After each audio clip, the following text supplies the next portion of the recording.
Welcome to another episode of the Svarim Chatter podcast. I'm Nachi Weinstein. Thank you to Reb Zevi Kaufman of Cedar Media Studios for facilitating this conversation.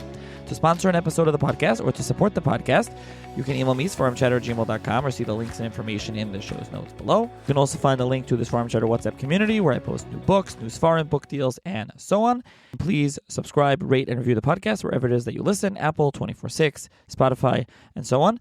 And if anyone has any Pesach ideas, I have some Pesach episodes recorded, some ideas. But if always willing and interested in taking other ideas, so if you have any, please pass them along, email me, WhatsApp me. And with that, wishing everyone a Freilichen Purim. Hi everyone, welcome to another edition of the Svarim Chatter podcast. On this episode of the podcast, I'm going to be joined by Rabbi Yechezkel Hartman, who gives the short Machshava on the daf shir, and he's written a number of Svarim. And this episode will be discussing his fairly recently published sefer, Nechusei Yama, which is the shiurim of Rav Moshe Shapiro, Zatzal, on the Aggadata of Rabbi Bar Chanan, Perek Asfina Bava Basra. And while that's behind us, now Daf Yomi is starting Sanhedrin, Perek Chelik, more Aggadata, so it was a good time to discuss this sefer and discuss Aggadata in general and Machshava on Aggadata and Rav Moshe Shapiro's Mahalach. So a lot of different things here to unpack. So thank you, Rabbi Yechezkel, for joining me. Thank you so much for having me. So let's start off. Tell the listeners a little bit about yourself and your background. Okay, so I'm the son of Rabbi Yeshua Hartman, the publisher of the Maharal Sfarim, put out over 30 volumes of the Maharal. And I grew up in a home which I'll call the Maharal home. Meaning, Maharal, Machshava was coming out, you smell the Maharal when you go into the house. Since I was a little kid, my father was busy with the Maharal. We would come home, he would go downstairs to his room and work on the Maharal, 8 o'clock at night until the next time we saw him was in the morning. So we grew up in a house, in a home of Maharal, under the shadow and the leadership of my father. And in terms of dealing with Machshava, really, when you grow up in such a home, so every Dvar Torah, every word you bring from school, you come back from kindergarten and the kindergarten teacher taught you something, you can't just say, I heard about this. It's not enough. It needs to be a little more in depth, a little more understanding. And I think that was like the first footsteps in learning or in understanding or growing into learning what's called the Aggadata of Chazal, as we're going to be mentioning today. In my home, the Rebbe, the Rav of the house was Rav Moshe Shapiro. My father got close to Rav Moshe Shapiro right after he got married. And for me, since I was a little kid, when there's any shiloh in the home, we go to Rav Moshe. There's no one. That was the Gadol in Yisrael. That was the Rebbe. That was the one we go to. But so we grew up. Rav Moshe Shapiro is the image, and but until when I became a little older, when I was 17 years old, it was the first time I sat with Rav Moshe one-on-one to discuss something. Just to go, and we had to discuss which yeshiva to go to, and it was the first time. I mean, we were going already into Rav Moshe. But that was the first time getting close to someone in that level, and seeing the godless of what a person could be, or what one could aspire to at least thrive to. And I think that was like one of the big milestones. If I look at the process of life, growing up, is growing in this home, meeting Rav Moshe, getting close to Rav Moshe, and just having that these guides of my father and my Rebbe to show me the way of how to, way in life and the way in learning. So, as you say, Maharal is somewhat synonymous with Machshava, and we'll get to defining what we mean when we say Machshava, but was it more Maharal than Machshava, or because of Maharal, you got to Machshava and you're not so much Maharal?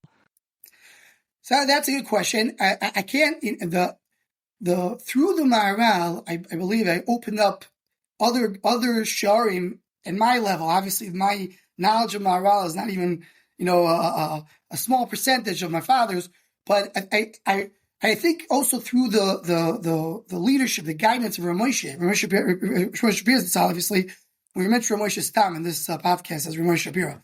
But it's really to open up to other things, to other Sfarim, other Limudim, And obviously the Maharal takes a very big chelik in all that. As my father always says, the Maharal is the premier address to open up Divrei Aggadata. But from there, there's so many, the entire Chassidus is built on and a continuation of Maharal to a certain extent. So there's so much more and so many other Svarim to learn. I think, I'm nimshach to other things as well. So the short answer is not only Maharal. Let's put it this way. Right. So you talked about Moshe. You say Stam Moshe on this podcast, Moshe Shapiro. Let's talk a little bit about him. I mean, we're not the podcast is about, again, Aggadata, Machshava, and Yosef from Rabbi Bachana. We'll talk about Chelek as well. But at least in the beginning, we're going to talk about Shapiro, and so much this whole Sefer in Chusiyama is his Torah, his Shiurim that he gave Rabbi Bachana. That's what we're going to get into. I think we should start off with a little bit of a biography for those that aren't familiar. Even for those that are familiar, you can, beyond the basic biography, you can give your personal connection. So start off, tell listeners about Ramosha. So we'll put it like this, as a disclaimer, is Ramosha himself did not speak about himself too much. And he gave bits and pieces to different people and revealed different things to different people. So Ramosha was, he's Eretz Yisrael dicker. He grew up in Eretz Yisrael. He lived in Eretz Yisrael all his life. Grew up his father was a chashuv and a mashgiach in Eretz Yisrael. Grew in a very miyuchasdik home, but he is not associated specifically with he's connected to the Chevra Mishpacha and the Broides. But Rabbi Moshe, when at a young age, when he did tell us, when he did reveal, at a young age he was learning in Panovich Yeshiva, and he got very close to Rav Dessler. At a very young age, he was there at the age of 13, 14, and he learned by Rav Dessler. Rav Dessler opened to him what we call the Shari Chachma, opening up the doors, the gates, to things which are beyond the regular limudim that the yeshiva guys have. And then from there, he went on to grow on his own path. He never revealed, and once my brother had the chutzpah to ask him, who are the Rebbeim of the Rebbe? Who are the Rebbeim? So he didn't mention. There's some names that sometimes appear here and there, different Kubalim, different names. We know what we call the first Rebbe is Rav Dessler, and the last Rebbe always said was Rav Hutner. So that we know the beginning and the end. What happened there in between in terms of Rebbeim, we don't really know. Rav Moshe, throughout, from the time that we know him and he was revealed to the Tzibur, he mainly was in touch with people, with people that came to learn by him in private shurim. There's a few moizdes that he tried to open. There's a few yeshivas. There was once a discussion if you'd be a Rosh Yeshiva and Chavrin Yeshiva. In the last years of his life, he was the Rosh Kollel in the Wolfson Kollel in Eretz Yisrael, Yechezkel Kollel in Eretz Yisrael. But in general, he was not associated with any moisid, for the most of his life. And what he did was he was giving shiurim. There was certain tkufa in his life, a long tkufa, that he was giving 40 shiurim a week. And he himself told me when I started calling my path on the Machshava and all that, he told me that shiurim is, that's what made him grow. What made him become who he was the fact that he gave shiurim and he had to work in the shiurim and he had to teach, and he taught so many different mitzvahs in learning that many people did not touch. So he has shiurim on, we mentioned the shiurim of Rabbi Bachana. He took parts of Shas that he didn't touch. He gave 13 years shiurim on Pirkei Avos. He gave 13 years shiurim on Perek Haroya and Brachas. Another chelik in Shas, which is very hard, speaking about dreams and chalomis. He gave 30 years shiurim on Perek Chelik, which, the first part of these shiurim are going to be published soon by a chaver of mine, Rabbi Yossi Shankov, is picking out like a small, the first daf and a half of Perek Chelik, of one sugya in Perek Chelik that he spoke about. So he grew on his own mahalach in terms of his growth of Kabbalah and opening and developing his understanding and Machshava. And then he just gave it to the tzibur through the hundreds and thousands of shiurim that he gave. And after his ptira, they put together all the recorded shiurim that they had. And obviously, recorded shiurim doesn't include many shiurim that were not recorded. And does not include many shiurim that were given on Shabbos and Yom Tov. And they put together 15,000 shiurim of Rav Moshe Shapiro that they were able to get in recording. I'm talking about when he started, there was no recording. So, it's mind-boggling what he gave, what he was able to get through the shiur. Just one more thing we speak about Ramosha is, Ramosha for me was the Maggid Shir. Ramosha for me was the Baal Machshava. Ramosha for me was the Balitza, the Rebbe. The big pella when his ptira, when he was nifter, I came there to show to the Shiva, and in the Shiva house you saw the Ramosha touched upon so many different facets of Klal Yisrael. There were people that came to Ramosha, to the Shiva, that they knew Ramosha because he was in Kiruv. He was one of the premier Rabbanim dealing with Kiruv in Eretz Yisrael. He was a Rosh Hashiva and Sameach, and he was involved in many of the organization of Kiruv. And there are people that came in because he was involved in different moisdes, and as more of a manik. He was the one that they contribute to him the idea of Avos Subanim. The one who came with the idea of Avos Subanim, Dar Ladar, what it's called today, was follow his guidance of what to do, and so on and so forth. He was multifaceted, and he revealed to each individual, each family, each group, something else in his personality. So for us, it was the Torah. For others, it was the Baal Tshuva. For others, it was the Eitzah and Hadracha. And it was different things. He was one of his even in Limud, he had a whole ma'aracha of shiurim teaching Tyrus. He was very involved in learning Tyrus. He did. So multifaceted individual, unbelievable gadol and goyin.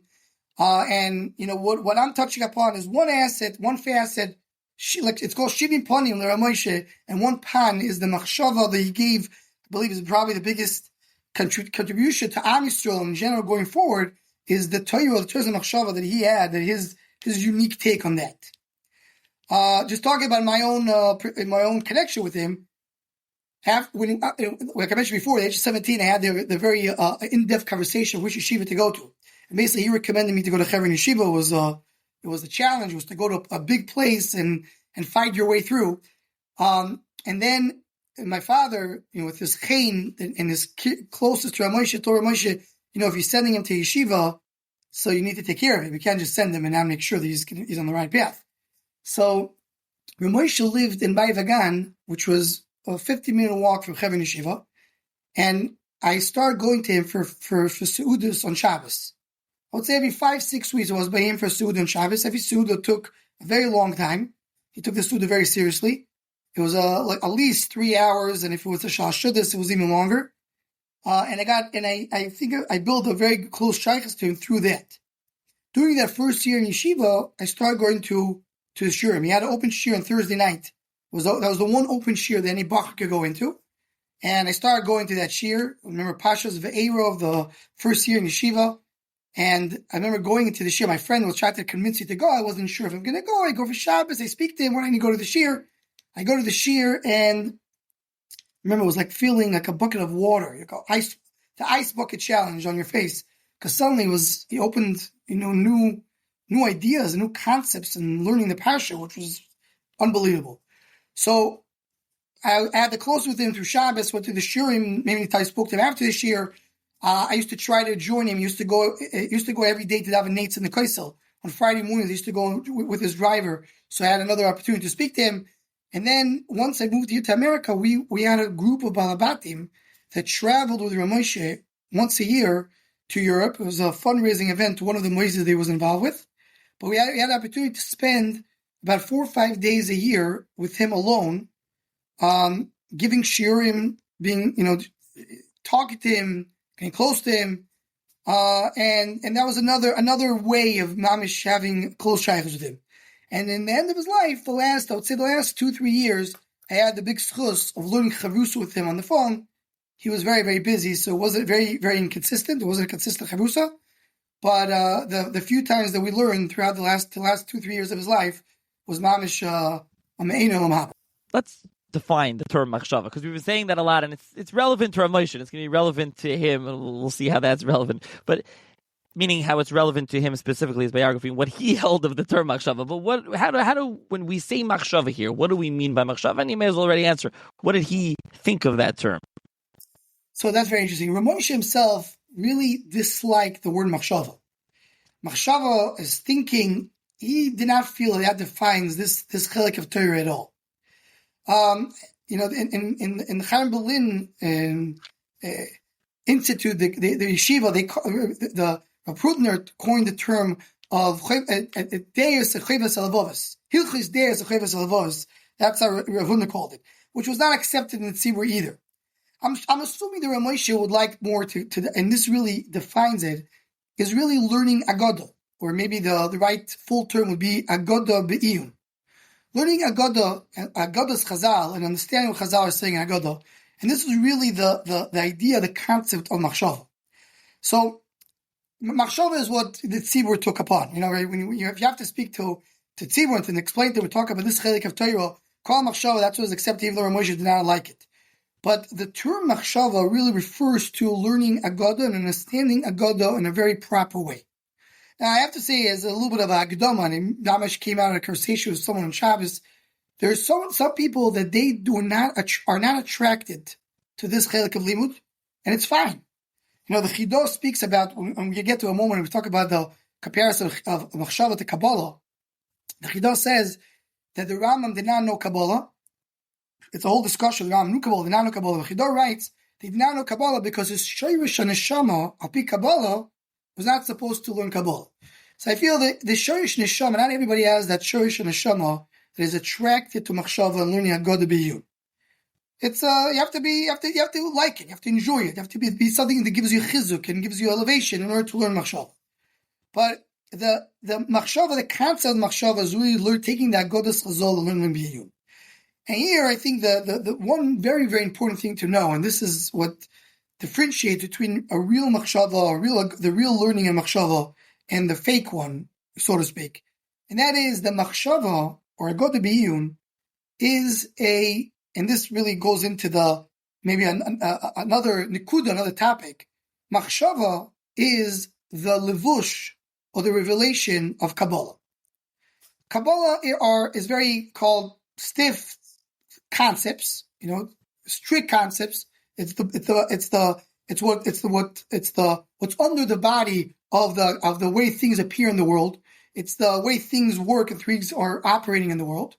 And the way it reveals to us in terms of either a story or a Maimer Chazal or anything like that is the Machshava. The Machshava, really, this is the Vilna Gaon, when he speaks about Rara Bachana, but he's referring to all Aggadas of Shas. He's saying that all the Seidos HaTorah are covered in the Machshava, in the Aggadas of Shas. Because the Aggadah of Shas is covering in it all the Kabbalah. Rav Moshe Shapiro used to say that Shas Bavli, we know the Gemara, Tosfos mentions, the Bav is also in Bolul. Everything is Bolul in Shas Bavli. It has Mikra, Mishnah, Talmud. So Moshe always said in Nimra Boisov, every single part of Torah is in Shas Bavli. Every single thing. Including all what it says in the Sefer HaZoyar. And all what it says in all the Sefer Kabbalah. It's all also, you have to find it somewhere in Shas Bavli. Where is it hidden? It's hidden in the Aggadas of Shas. And the Aggadah of Shas, and to understand the Aggadas of Shas, is really to come and understand what is Chazal telling us through Aggadas.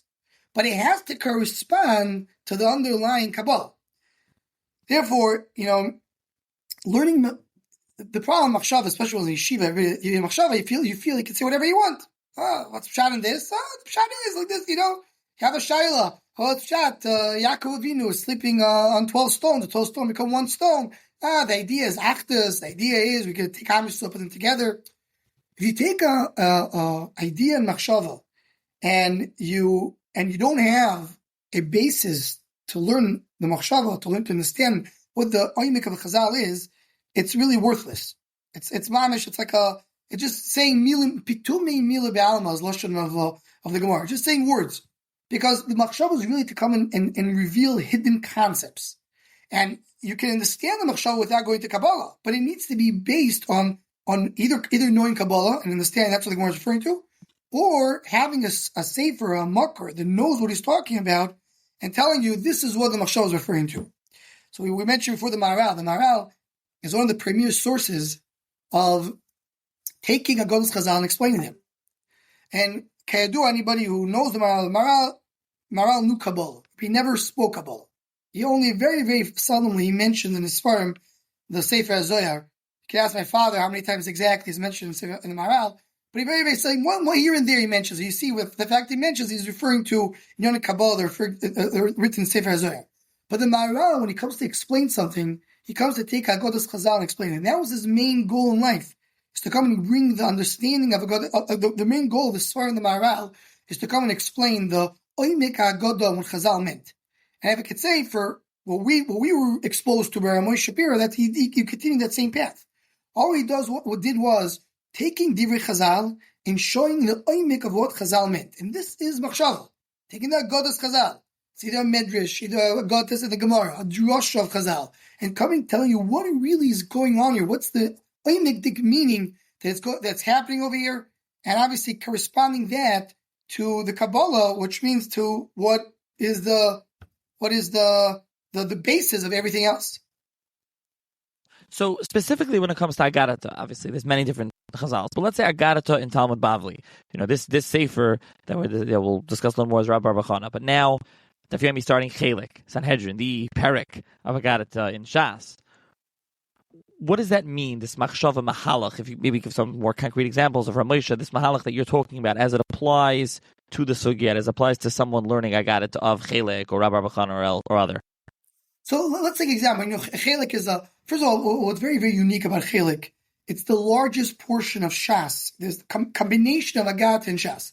There's over 20 blat of Aggadata in one place with no hefsek in between. There's no break in between. We don't have that in any place else. You go back to what we mentioned, the name of the Goyen, that every Inyan, every Aggadata of Shas is hitting in there in Yonim and Kabbalah. So we understand it's spread out. Suddenly you come to Chelik and everything is put it together.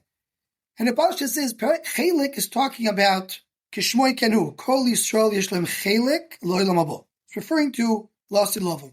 Many parts of Perek Chelik speaks about Yimoysa Mashiach, Tchias HaMesim, O'ilam Habo, all the different stages that we have in order to get to the ultimate future. And when we come into the ultimate future, it says Molar it's there Hashem, things will be revealed. So I think a little bit of a remiss to that is the fact that you come suddenly to Chelik and suddenly there's a Aggadata Bli Soif. If Aggadata is the cover of Kabbalah, suddenly you have 20-something blood of Kabbalah, of Aggadata covering our Kabbalah, because we're talking about a time when things are going to be revealed, and therefore things are being revealed in Chelik. So just give an example. We have the first sign, the first sentence of Chelik. Kol Yisrael yesh lev Chelik lo'ilam habo. What does it mean, Kol Yisrael yesh lev Chelik lo'ilam habo? Now, you could say it Pashup Shat. Every part in Am Yisrael is Chelik lo'ilam habo. Very good. And that's it. That's all we have. Everyone in Am Yisrael yesh lev Chelik lo'ilam habo. There's so much oimik in this sentence. I'm just going to say two small examples. Number one, when a baby is born, does he have Chelik lo'ilam habo? The Maharal speaks about it. The Maharal says that every baby was born and die right away. He has a Chelik lo'ilam habo. So in a sense, why are we here in this world? We're here in this world in order to achieve, to get to Olam Habo. But so to speak, you have some credit in Olam Habo before you even start. Because a baby, as if you come to the world with a little cash in the bank. You come in, you have to add to it. The Maharal really learns that's really how it works. Every baby is born with Chelik Olam Habo, and you can add to it by doing mitzvahs aseh, and you can distract from it by doing Chas Shalom Averis, and the goal is to add to it as much as possible. But this goes into the Nekudo, what is the tachlis of the world? What does the Kosh Baruch Hu want? We all know the Ramchal, the famous Ramchal also says it almost clearly in the beginning. Mesilas Yesharim speaks about it more in length in Das Tunis. Really, the whole purpose of this world is to give Olam Haba for every Yid. That's what Kosh Baruch Hu wants. Kosh Baruch Hu wants to give Olam Haba for every Yid. Elama, in order to get to Olam Haba, to give it, if you get it for free, as the Lashon of the Yerushalmi, famous Yerushalmi, all the Sfarim bring, it becomes a Nahama de Kisufo. It's a poor man's bread to get something for free. So you have to earn it. You have to earn it to get to Olam Haba. But the earning is not the purpose. The purpose is to get to Olam Haba. Just you have to get there somehow, somewhere, you have to get to the Olam Haba to earn it. But really you have to get, the Olam Haba is the tachlis, is the purpose of the world. So going back to this Maharal we just mentioned, a baby was born as very nifter, and in Cheshbon is a Shemayim, why he was nifter right away? He right away has Olam Haba, because if he didn't damage anything, the purpose is to get to Olam Haba, he has Olam Haba.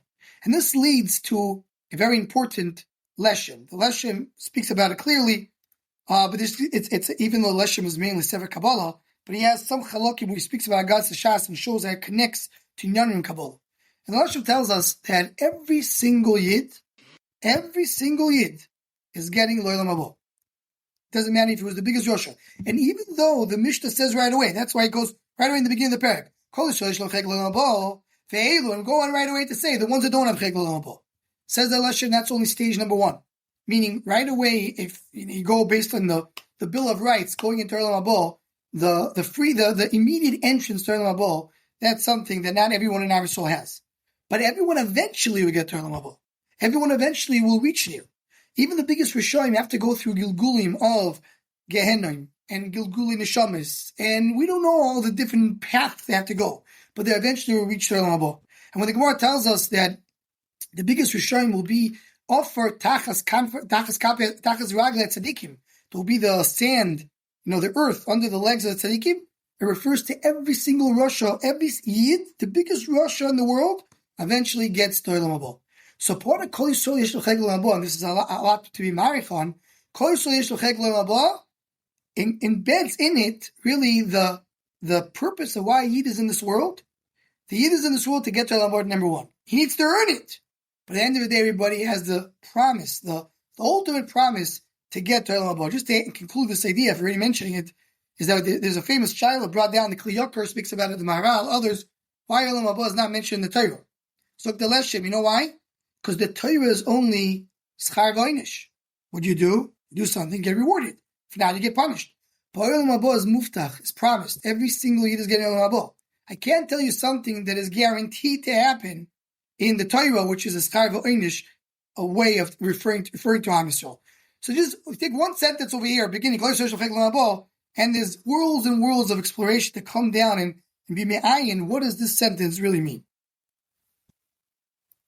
So was that the short Machshava daf?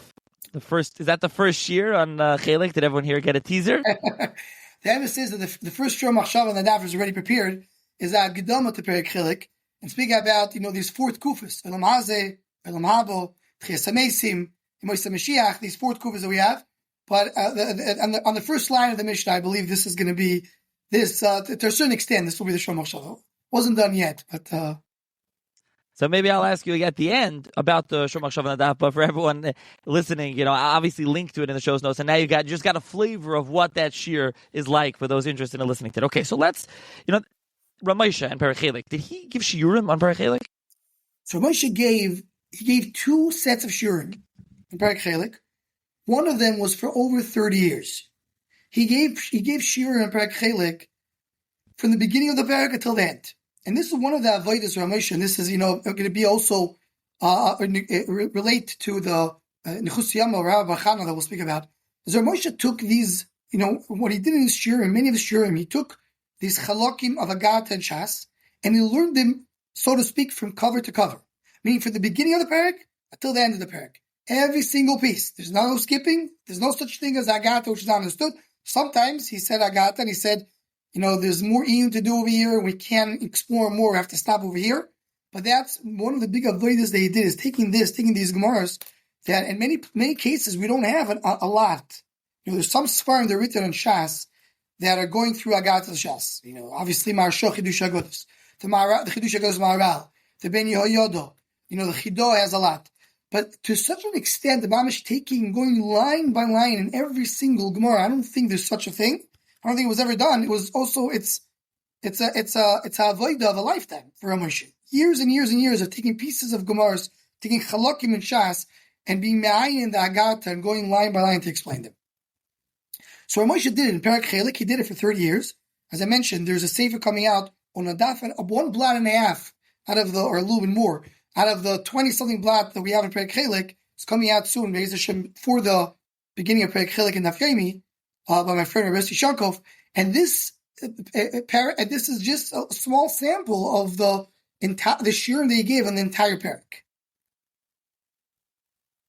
So I guess anyone interested can buy that, but if they want to read more about a shiurim on Chelik, they'll have to wait for the future. That's not coming out yet. Only a sampling of a shiurim on Chelik. Okay, so you published though shiurim on Rabbi Bachana. And that's what Nechusiyama is. So again, we were talking about Chelik, and we'll talk a little bit about that now. And through that, you'll see Ramosha's Mahalach in Machshava and how it would apply to Chelik or to any Aggadata and Shas. So let's talk about that sefer that you published. He gave a lot of shiurim on Rabbi Bachana. Why specifically did he give on this sugis? specifically means he took a many different Aggatas of Shas and spoke about them. But Rabbi Chana, he told me once, there was one of his, you can't say that you like one part of Shas more than the other, but it seemed that a special chavivus to Rabbi Chana. Now, Rabbi Chana, what's unique, Rabbi Chana is just as a preview, it's the Aggadatas of we have three dapim only in Perek Kasfina and Masechet Bo Basra. These Aggadas are extremely strange. Just to differentiate between them and Perek Chelik. Perek Chelik is Aggadas, you can understand. The story makes sense. You can go Be'iyun, the Divrei Chazal is makes sense. You could go through it and just try to go Be'iyun. When you go in Bar Bachana, there's stories that seem to be very, very odd stories. Stories don't make any sense. It doesn't add up. Mishunatic stories. You have a shade running on a horse going from one river to the other side of the river, and at the same time the sea goes up, the sea goes down. What is going on over here? So clearly, the Aggadas of Rabbi Chana is basically impossible to understand the Pshat. Almost impossible to understand the Pshat, even though some of them in Farshi do want to explain it with a Pashut Pshat, which is it's almost impossible. And so to go take Aggadat Shas, which are really not understood, and be ma'ayin through them and go and explain what they mean, that was the tachlis ha'avodah of Ramoshe. That's for him that was unbelievable. Taking something which is partially not understood and going to explain every piece of these Aggadas. So Ramoshe gave 123 shiurim on these Aggadas. At least that's what we have. Means there's three blots, three dapim in Shas. 123 shiurim. It took approximately 4 years, and he went through every Aggadah. It happens to be there's two. Either we lost the recordings, or he didn't give. It could be there was a mistake. It could be they came back. I don't know exactly why. The way I divide it in the Sefer is to 40 different ma'amarim. There are 40 different pieces in the Aggadas there. Rabbi Chana, Moshe gave shiurim on 38 out of the 40. And basically what he did was, so the Tzuras HaAvodah was like this. The Vilna Gaon has a pirush on Rabbi Chana. But the pirush of the Gaon on Rabbi Chana is only in the first 5 ma'amarim. So again, there's 40 ma'amarim, 40 pieces of Rabbi Chana, or the Aggadas Rabbi Chana. It's not all Rabbi Chana. Later, it's other mandarim talking. But there's 40 pieces in that 3 blot that we have in Perek Sfin and Bo Basra. Out of the 40 pieces, the Vilna Gaon wrote a pirush only in 5, to be more exact, he wrote in 6. But on the first 5, then another one later in the number 15 to be exact. Ramoshe, what he did was, the way the shir started, the first approximately 1.5 to 2 years, he gave shiurim on the Vilna Gaon. So he came to explain the first 5 ma'amarim, and the way the Vilna Gaon explains it, he gave shiurim on the Vilna Gaon. It's a shir on the Vilna Gaon. And that's about a third of the Sefer. It's about, you have around 40 shiurim out of the 123 were given to explain the Vilna Gaon. And in the Sefer, someone, when he put it out, it was suggested that we should put in the Vilna Gaon himself, without just the beginning of the Sefer, the first few pages of the Sefer has the Vilna Gaon himself on the Aggadas Rabbi Chana, and then the shiurim start, and Ramoshe for the first 40 shiurim is according to explain the Vilna Gaon. Because the Vilna Gaon adds to the Gemara, and Ramoshe is treating the Vilna Gaon, for us, no less than the Gemara that is going in to explain every word of the Vilna Gaon. So therefore, the first 40 shiurim on the first 5 ma'amarim of Rabbi Chana. First 5 ma'amarim. If you want, just maybe an example from one of these ma'amarim, the Maimer Gimel. The Maimer speaks about the shade. It's a long piece in the Gemara, but the Gemara speaks about there's some shade, some demon who's running on a horse, and is running faster than the Avos. That's one line within that big Maimer. So the Vilna Gaon says a short sentence, and Ramoshe went to explain and expand upon it, that the bad in the world, the Yetzer Hara in the world, is much more enthusiastic than the tzaddik. When a person is a tzaddik and he does everything lishma, he doesn't have the same excitement, the same enthusiasm without the Yetzer Hara. The Yetzer Hara, it gives a person the ability to run after something, to take the horse and run. The Vilna Gaon explains when you have the shade on the horse running faster than the Avos HaKadoshim, the Avos HaKadoshim represent tzaddikim. But they're like all natural tzaddikim, what a person naturally has good in him. While the shade represents, as the Vilna Gaon goes on through his Ma'amarim, he speaks about Yetzer Hara. The Yetzer Hara, the Koiches Hara, the excitement to do something wrong is so much more invigorating and pushing than the Yetzer Tov, that it goes faster. So Moshe went on to explain, says that's why it's brought down in Sefer HaZohar. Chazal in Sefer HaZohar tells us, I just mentioned it recently in the Shor Machshava and the Daf in Sanhedrin. Chazal tell us that the Yetzer Hara of Arayas is not going to be cancelled, lo silovim. The Gemara brought, they took Yetzer Hara of the Zara, and they got rid of it. The Yetzer Hara of Arayas, they didn't get rid of it. Says Chazal in Sefer HaZohar that you needed in Olam Haba, first of all, to have children, as the Gemara goes on to say, but also for chedvut d'shmaitza. To enjoy learning, you need to have Yetzer Hara. If you turn the Yetzer Hara as the thing, it gives it excitement, enthusiasm. That's what it does. So again, the Gemara says something Monday. It seems to be there is a shade running on the horse and going faster than novice. Comes the Vilna Gaon and says you should know that we're talking about that the Koiches Hara have more enthusiasm, the Yetzer Tov. And Moshe takes it to the next level. It tells us that's the Pshat in the Gemara and Sanhedrin that tells us they didn't get rid of Yetzer Hara of Arayas, and the Chazal and Sefer HaZohar tell us Yetzer Hara of Arayas will be used loss and love. So, yeah. No, go ahead. I was going to say also, but that as it pertains to the Shiurim, you mentioned there's 100-something Shiurim.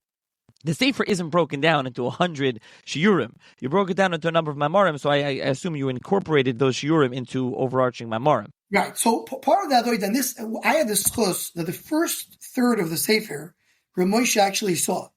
So the Avodah in the Sefer took 13 years. And to be fully honest, we didn't, I did not, it wasn't that 13 years I was working on the Shiurim with no break. But I started, there's breaks, life came in between, Baruch Hashem. But the first part of the Shiurim, Rav Moshe saw it. He gave me guidance. And his guidance was, the main part of the guidance they gave me was, the Sefer this should not look like a Shir. I don't want my Shir to be published at Shir Aleph, Shir Beis, Shir Gimel. That's not the Sefer. The Sefer is a beer on the Aggatas of Rabbi Chana. So it has to go on the Seder of the Aggatas. So immediately I took the Aggatas of Rabbi Chana, divided into 40. It's 40 Mamarim. And then Rav Moshe went basically in order. But Kederech HaShiurim. Moshe could start a Shir and start talking about something. Then he's going to go and segue into something else.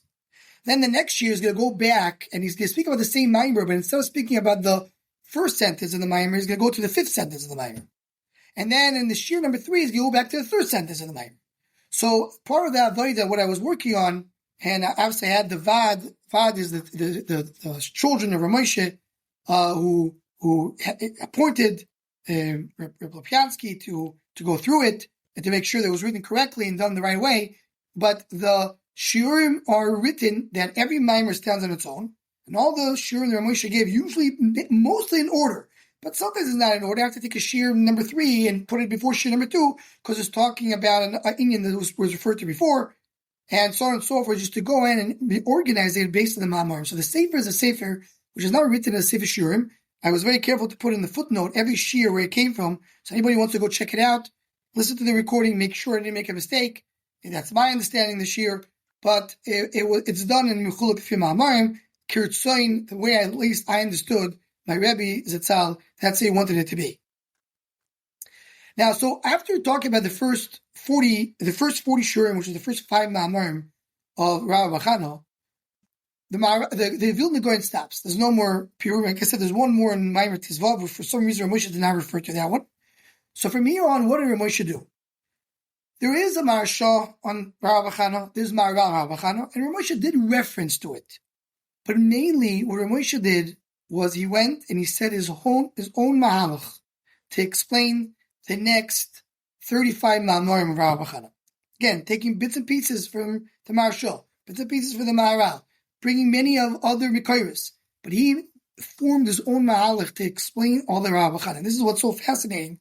Taking a Adam ben Doreinu, someone from our generation, from Moshe Shapir, to go and basically do the avodah the Vilna Gaon did in the first 5 Ma'amarim, he, to a certain extent, continued it. He went on to explain every piece of of the Mamarim in that same oifen of the derech of the Goyim. So it flows. You see the Vilna Gaon in the beginning, you see Moshe continue on. It's part of the same mahala, the same idea, the same way he's doing it, and that's what he went into. Say that in the last third of the Shurim, where Moshe just opened for us doors to explain and understand things, is a sugyas called the sugyas of Livyason. And the Elad Rabbi Chana speaks about the Livyason. Livyason is some big fish. It's translated as whale, but it's not the whale. It's a different fish because it says that Kadosh Baruch Hu took away the whale, took away the Livyason. We don't have it in this world. And this is going to be the schar l'tzadikim l'osid lavoi. From this comes all the reward of osid lavoi. What is the Livyason? What is the fish? Why a fish? Why is Livyason referring to? What does it mean, Livyason? So this Ramosha gave, several shurim to explain the Livyason, give us a little bit of avon of understanding what Livyason is all about and how Livyason is referring to in this world. Should I say a little bit about the Livyason? One tidbit? Yeah. I think the Livyason is something that I'm sure most listeners are very familiar with to some extent, but they want to hear more about. Tell them a little bit about the Gemara here, what the Gemara in Babasra says, and what Ramosha had to say about it. Sure. Right, so let's think one Gemara actually is not literally brought down in the Gemara in Bo Basra, but is referred to it in Ramosha Bar in the Shurim, and actually he even mentioned in the beginning. It says that Kadosh Baruch Hu plays with the Livyason. Kadosh Baruch Hu mesachek im Livyason. Now this is obviously again very classic Maimar Chazal. Now peep shot, it's a little bit odd. What do you mean? Kadosh Baruch Hu is playing with the Livyason. What does it mean to play? What does it mean to Livyason? He's playing with a fish. So Rav here brought the Rav Dessler. Remember, we mentioned Rav Dessler was the first Rabbi of Moshe. And when he brought something named Rav Dessler that was referring to what he was learning, he always had that special chavivus, his first Rabbi, what he taught him. So we'll start like this. Without going too deep, already brought down in Divrei Arizal, the Livyason is gematria as a numeric value of the word Malchus. Without going too much into what Malchus is all about, we know that the whole purpose of this world is to bring Malchus Hashem in the world. So meaning Livyason is referring to the Malchus Hashem. Livyason means how Am Yisrael is going to bring, how the world is going to bring Gilui Malchus Hashem in the world. That's in a very small way to explain. Livyason, Gematria Malchus, referring to that. Moshe said, that's why Livyason is Loshen Livui, Mislave. So to speak, we're accompanying the HaKadosh Baruch Hu. We're bringing the Malchus Hashem in the world relies on human beings. Human beings have to bring Malchus Hashem in the world. We are Milave Hashem. We're bringing him that Gilui. That says Livyason Loshen Lavoya. We're Milave Hashem and bringing that Gilui, the revelation of HaKadosh Baruch Hu in the world. So Moshe said in the name of Dessler, and this is like such a beautiful idea. He said, what does misachek mean? What does it mean to play? You know what's the real true meaning of playing? The real true meaning of playing is you're playing for no other motives. You're playing for the purpose of playing. That's what playing is. It's really like children playing. When children play, that's the real game. When professional sports people play, they're not playing only for the sport. But when a kid plays, he's playing for the joy of playing. Mesachek is lashon mischek. You have no other purpose. You take a kid playing with his Lego. Why are you playing with the Lego? He's not doing it to make money. He's not doing it because he wants to benefit or impress anybody. He's doing it because he enjoys the actual game. HaKadosh Baruch Hu mesachek im Livyason son of Dessler is HaKadosh Baruch Hu did the world for the purpose of the world. There's no other motives to do the world except the world itself. And this goes into a big discussion by the Mekubalim, of is the world a segue to something else, or the world is the tachlis itself. HaKadosh Baruch Hu created the world to bring Yichud Hashem, to bring Gilui Hashem in the world, and that's the purpose. There's no other, and once the world reaches there, now we're going to get to something else. But the whole purpose of the world is for the world itself. HaKadosh Baruch Hu created a world, that this world is the Livyason, the Milave, the bringing Kavod Hashem, and that's the only single purpose of the world. There's no other thing, no alternative motives to get to it. That's what Rav Dessler, Misachek im Livyason. Kivyach HaKadosh Baruch Hu is focused on the Livyason, on Gilui Malchus Hashem in the world, with no other motives. That is the tachlis of the Bria. The Bria is that. Obviously, there's a lot of depth into it, but this is one sentence that you have in Gemaras that doesn't make sense, that just, Rav Dessler and Moshe open up a little bit for us to understand. So you mentioned that Ramosha based a lot of his shiurim, he worked through the Goin. The Goin of Pirush al Aggadata, and by the way, also there's the Baron Feldman's The Juggler and the King. His English book is based on the Gra and the Sugas Rabbi Chana. But when it comes to Ramosha and the Goin, and you mentioned the Maral already, as you see it, where was Ramosha getting his mainly? I don't know whether you mentioned about his Rebbeim earlier. Not these were not living Rebbeim, but as his Rebbeim or his sources of inspiration or his sources. Was it the Maral? Was it the Goin very often? Was it others? Where was he often drawing from and saying over from? So it's a great question. Let's put it this way. As we mentioned before, in order to really know Machshava and understand it, to be a mechadish, to be a creator in Machshava, you must know Kabbalah, because Machshava is the levush of Kabbalah. Mentioned before, some people don't need it because you can rely on Sfarim. There's so many Sfarim to rely on. The Sifri Machshava, the Sifri Chasidis, that are based on Kabbalah. So there is what to go with. But Ramosh himself obviously knew Kabbalah very well.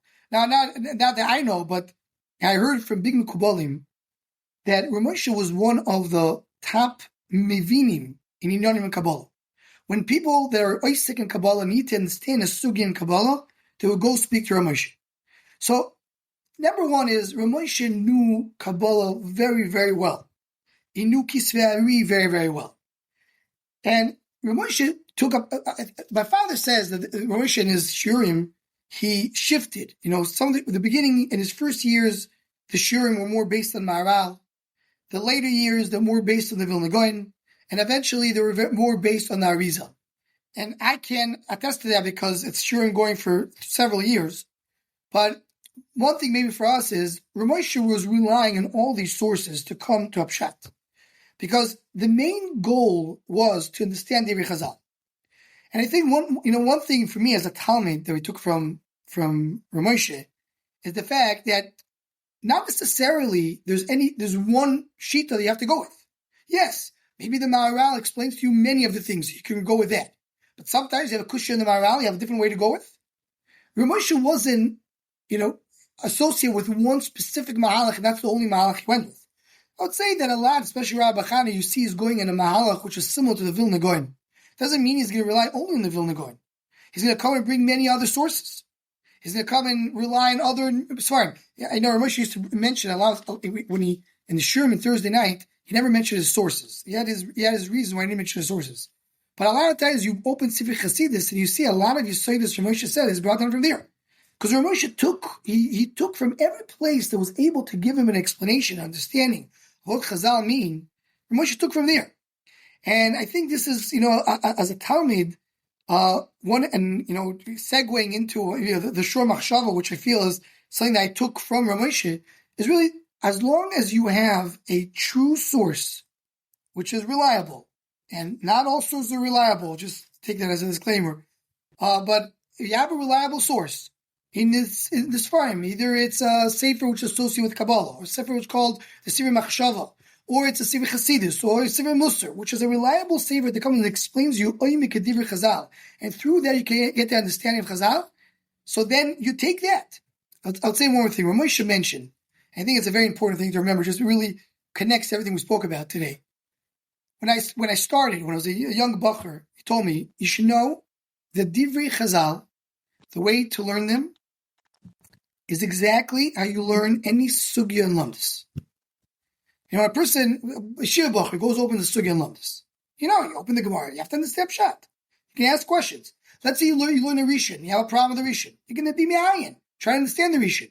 Maybe you'll take a different Rishon. Maybe you'll say, Tzorchi on the Rishon number 1, I have to go to Rishon number 2. You have Achronim. You open the Achronim. You ask questions on Achronim. It doesn't make sense. You stay with the Shiloh, start coming with another Malach.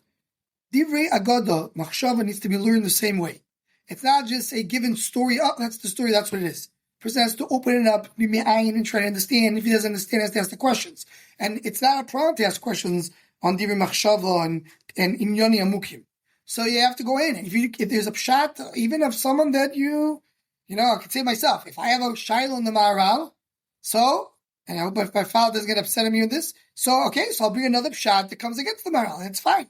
Because we're trying to understand Divrei Chazal based on your understanding. And the real limud Torah is the limud Torah of a person individual for himself. That's what Ramosh always taught. It's not, we're learning different Maharal. We're learning your own Torah. Just the Maharal explains to you the Torah. The only going to explain to you the Torah. If that's not satisfying for you, you didn't get to the Amic understanding, so you have to go on and continue exploring. You mentioned in the introduction here that you actually were Zaycha to show Rav Moshe some of this Sefer at the beginning of it, and obviously not the whole Sefer. He was nifter well before you published it. What was Rav Moshe's opinion of what you were doing, when you were preparing this, and just in general of taking all his shiurim and publishing it as a Sefer? The shiurim, I mean, on Rabbi Chana. Right. So Rav Moshe, and he actually writes it in the Askama of the Sefer Afik Mayim. Rav Moshe, for some reason, he understood there's a voidus to give the shiur, not to write the shiur. He didn't have, he didn't feel that was the voida. It was maybe took too much time to do it. He just gave shiur. He barely wrote anything, but he really wanted the shiur to be published. That was his ratzon. He wanted to do that, and when I came to him with Rabbi Chana, I was listening to the shiurim of Rabbi Chana. Because shiurim, my father attended these shiurim. But I wasn't there. I just got the recordings. And I was listening to the shurim, and I was blown away. I listened to these shurim after listening and hearing Rav Moshe for many years. So I went to Rav Moshe. I actually met him in the wedding of my cousin, Moshe Meir. And I'm in the wedding. I said, the shurim were just unbelievable, and they should be published. People should have access to them. So he told me, "Do you want to write it?" Because I want it to be published. So I said yes. So I said, it'll be my biggest schos if I could write this shiur. So he said, write for me a shiur or two, and let me see how you write. So I wrote a shiur or two, and I sent it to him, and he gave me some else, and he told me to continue. And Moshe, one thing important, we spoke about Moshe a lot. Moshe wasn't the cuddly, loving Rebbe. That's not the type he was. It was an avodah to get to him. His personality, and also the way he understood a Rebbe Talmud relationship, was in a more colder, stiffer way. He's a real Litvish Rebbe. So Moshe wanted to tell you, you're doing a great job, amazing, continue. But the fact that Moshe goes on and said, the shiurim, it's okay, just fix this and this and continue, that itself was a very big compliment from Moshe. When I got to the first third and I showed to him, he went through it and he gave me a few instructions.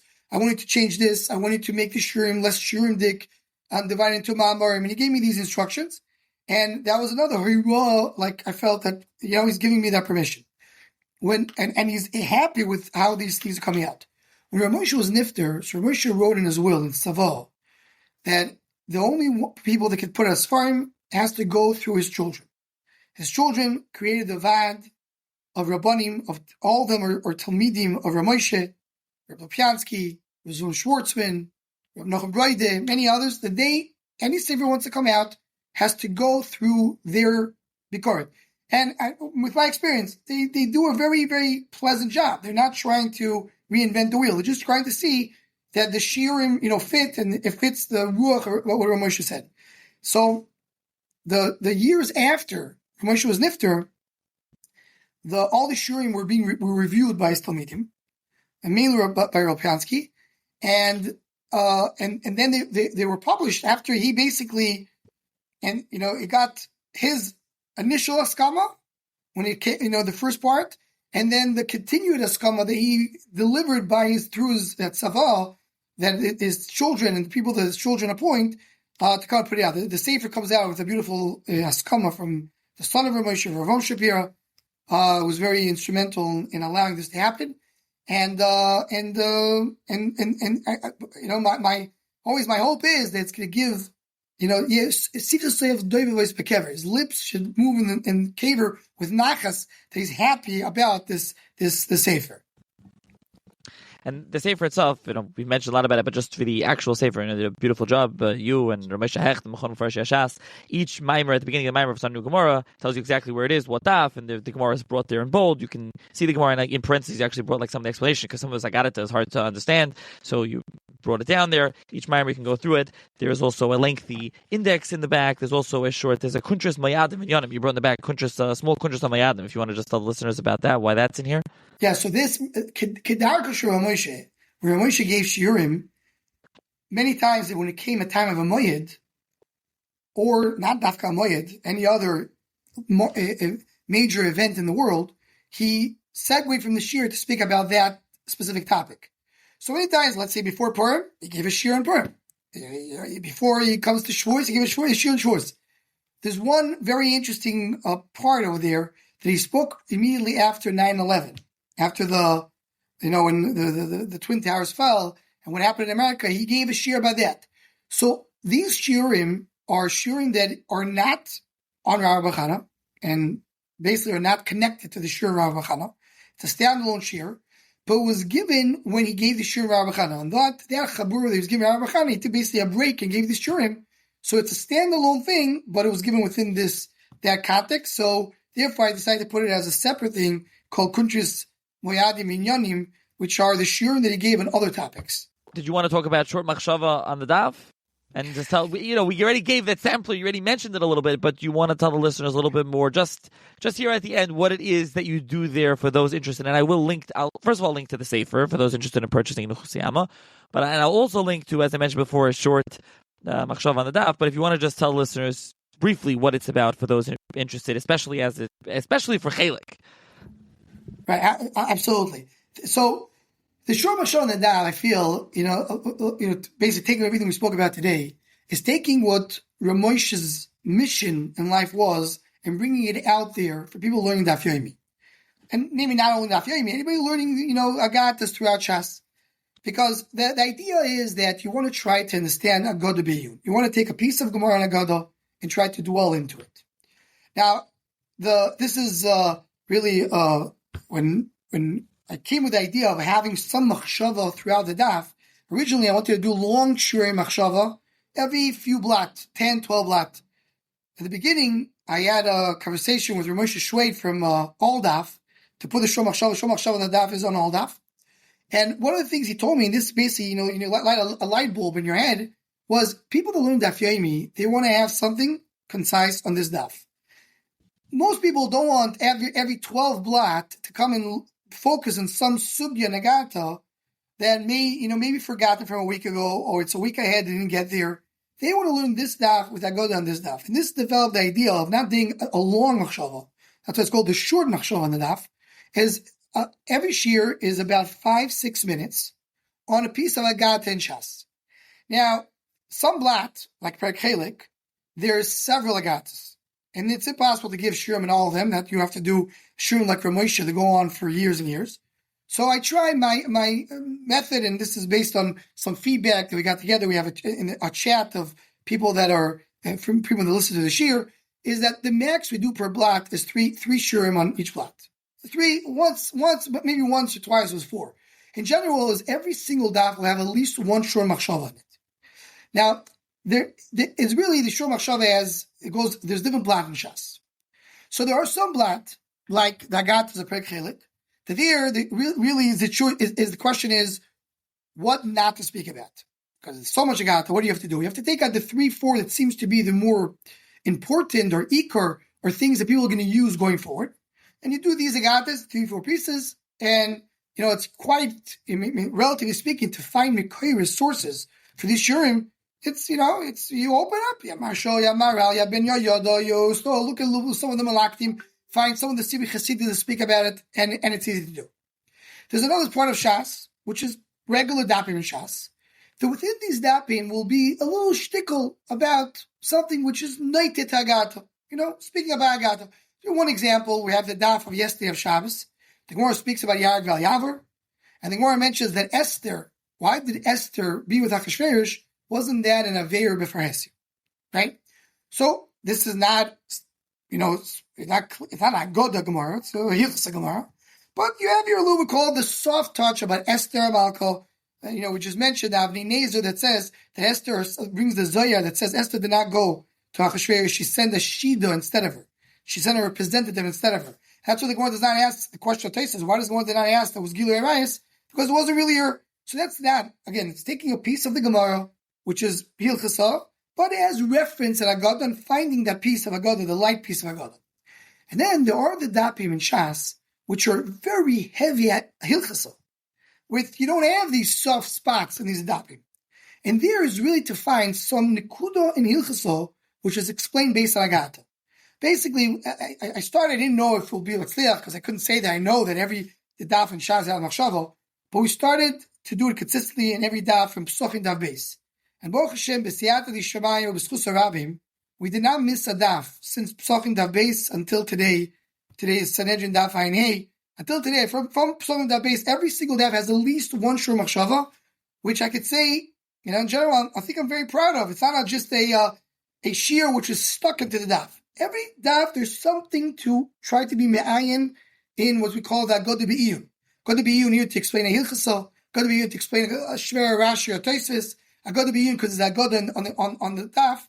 Shur machshava on the daf is trying to take a piece of Aggadata, piece of either the Aggadata, direct Aggadata or indirect Aggadata, to explain a pi oimik Machshava. What is this Gemara referring to? And Baruch Hashem, every single daf in Shaz has some of that content of Machshava in it. They can give you a new light on that daf. I feel anybody for me, it was unbelievable experience, and Be'ez Hashem to continue, that every single daf you can touch upon that oir, that light of Machshava. Every single daf. That's what the Shur Machshava on the daf is all about. And just to mention, every single shir has Mara Mekaymis, has a source sheet. I try. I would say 90% of the shurim come with a page. It has a source sheet. You can look inside. You can disagree, agree. Everything goes with the source sheet. So there's nothing without Mekaymis. Yeah, as you mentioned in the podcast, you should always, or as you alluded to, you should always check up the sources that you have in the Sefer and that's what you have in the Shir. So again, I'll link to that for those interested in checking out the Shir. You can find that in the show's notes, and you mentioned it's on Oldaf, which I'm sure everyone's familiar with that, from Moshe Shweid's platform, and Oldaf, the OU's platform, but run by Moshe Shweid, and did a great job that everyone to Oldaf and Asher Tester and everyone else over there. So thank you, Rabbi Yechezkel, for joining me to discuss the Chusiyama, Aggadata, Shur Machshava. Hope everyone found this informative and interesting. And again, there'll be links in the shows, so you can check it out. And thank you for joining me. Thank you very much for having me. Be'ez Hashem to continue on, both in the Shurim and hopefully Be'ez Hashem to other Sfarim of Moshe, that to work on them and try to b'siyata d'shmaya to be able to go on to not only to stop in the Chusiyama, but other Sfarim, both by me and other people, to come out and to really be bringing out the Torah that Moshe brought to the world.